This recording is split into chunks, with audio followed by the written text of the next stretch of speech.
Hi, welcome to another episode of Hot Takes. Recently, Keir Starmer announced to the Cabinet and to the party in general that they could either be disruptors or they could be the disrupted. And that could apply to quite a few people within the party, particularly in the Cabinet. But one who is the most likely to be a disrupted rather than a disruptor is, of course, Bridget Phillipson, a woman with, let's just say, a difficult past. There is in her background vague mutterings of corruption, of fraud, of double dealing. Nothing specific, nothing she could be charged with, perhaps.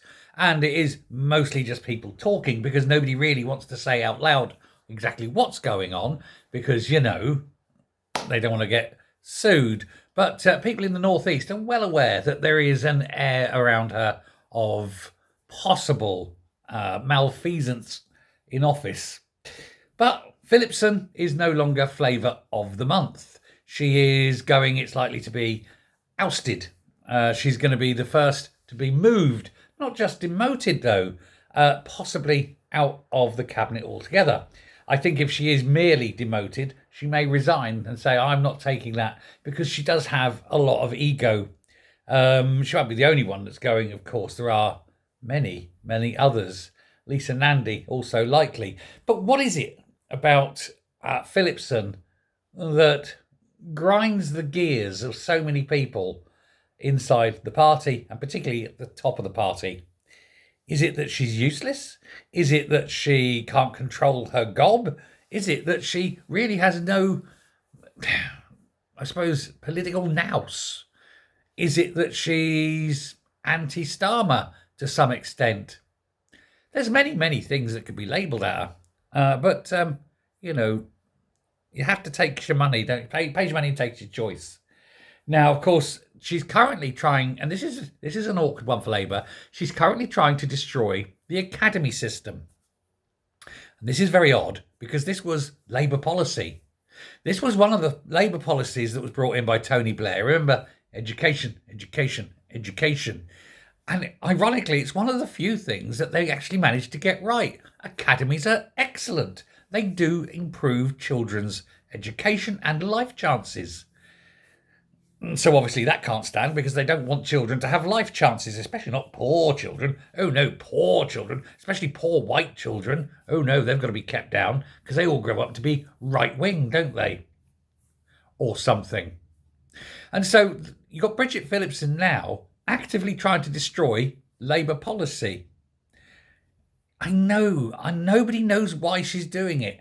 And so it's going to alienate her, I think, from other people in the party who quite like the idea. Now, she's not coming out and saying, we must destroy them straight up. Oh, no, because that would be too damn obvious. So what she's doing is little piecemeal things, little drip, drip, drip, because constant dripping wears the hardest of stones. And so they'll have to follow national pay scales, whereas previously the people running these academies could pay whatever they wanted to make sure they got the best teachers. And they have to follow national conditions of service rather than tailoring it for a specific teacher because of, say, childcare concerns and things like that. All new teachers must have qualified teacher status. It's not something that currently is necessary. So you can be an expert, you can have a doctorate in physics. But unless you're a qualified teacher, you're not allowed to teach. You might not be able to get a qualified teacher status because of time constraints or anything, or indeed even the bother of going through that bullshit to do it. But you can lose someone who is an absolute excellent teacher in terms of actually a teaching ability simply because they don't have the teaching qualification. So again, it's another grind. Academies will have to follow the national curriculum rather than specific tailored curricula for specifically tailoring to the needs of the children or the area or what the skill levels of the teachers have got, for example. Councils would be handed more control of the academies. And the whole point of the academies was that they were outside of council control. They were their own identity. And therefore they could do what they did and they could pick the best of what they did and push that forward. But no longer. Now, of course, because they don't, Labour, like all good socialists, they don't like the idea of anyone having any control that they don't have control over. monolithic, you see. And that academies are deemed to be maintained schools, and they'll be deemed to be failing no longer to become academies. Sorry, I'll start that again because I got it wrong. Maintained schools that are failing can no longer be switched up to become academies. Is what I meant to say. Because that's problematic because they don't like academies. Previously, a failing school, they could get rid of all the people involved there, bring in whole new staff, turn it into an academy, and lift it up in an area. Not allowed to do that anymore because, hey, why would we want children who are failing to stop failing? It's weird. And so that's how they keep doing this. And so this is Bridget Phillipson's thing. She keeps trying to push this, keeps trying to destroy these academies. And that's why she has to go. I don't think destroying Labour legacy is seen as a good thing. Now, you may wonder, why hasn't somebody had a word in a small but shell-like? Maybe they have, and maybe she's continued because she is very, very, very far left.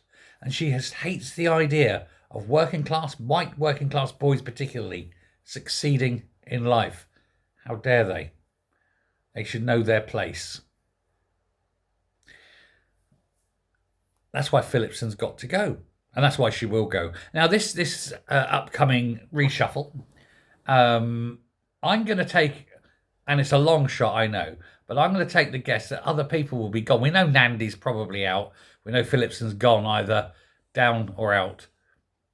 But I'm going to suggest that things like, for example, and this is a long shot, but I think that Rachel Reeves might be gone. I think she might be moved out of the chancellorship because it's just not working, is it? And Lammy, will he go? I don't think he can get rid of Cooper. I think Yvette Cooper's probably safe. He can't get rid of all of his top team, you see. But either Lammy or Reeves, one of those two has got to go. My betting, it'll be Reeves. But we'll have to wait and see. But there's just so many of them because there's no talent. There's absolutely no talent at all. Name one. Name someone, anyone in the Labour Party who's good. See, I told you. You can't because there aren't any. All they're going to do is shuffle the chairs around, bring in a new face, give someone a little bump. Oh, look at me. I'm a minister now. I'm a junior minister in charge of paper clips and hot coffee. You know, and that'll be it. They'll probably fuck that up, lose the paper clips and the coffee will be cold. Anyway, thanks very much. Let me know what you think. Take care. Goodbye. See you later.